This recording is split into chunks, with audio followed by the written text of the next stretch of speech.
Бизнисот категорично ги отфрла актуелните политики на власта за ставање на производите под мраз. Мерката не е одлика на пазарната економија кон која треба да се стреми државата, а наместо замрзнување на цените, владата да даде таргетирана помош кон граѓаните кои не можат да платат. Од Стопанската комора сметаа дека не е обврска на производителите да се грижат за социјалниот статус, туку на државата, а товарот не треба да падне само на една гранка во економијата, туку на целата индустрија. Ако сум јас пекар, дали е мое јас да се грижам за социјалниот статус или јас функционирам во пазарна економија? Зошто тој што може да плати 5 пати повисока цена да го купува лебот по замрзната цена?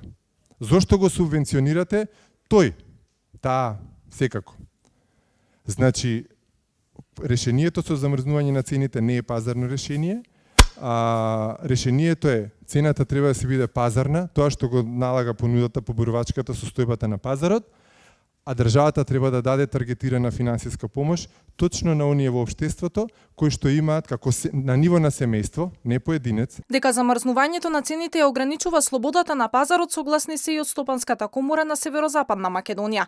Предупредуваат дека мерката може да донесе неквалитетни производи за граѓаните. Бараат државата да изнајде други механизми за да имаме поевтини производи, например преку намалување на ДДВ-то или интервенција преку државните резерви. Стоиме на тој став дека ние мора да го чуваме слободниот пазар, затоа што слободниот пазар дава и реална цена, дава и квалитет на стока и производство. Значи, мора да има слободен пазар за да имаме квалитет, иначе ќе имаме и интервенции и неквалитетна роба во пазарот. Наспроти несогласувањата на компаниите, власта секоја недела замрзнува по еден производ. Прво ја замрзна цената на лебот, па на макароните, потоа млечните производи, а како последно и на јајцата и оризот.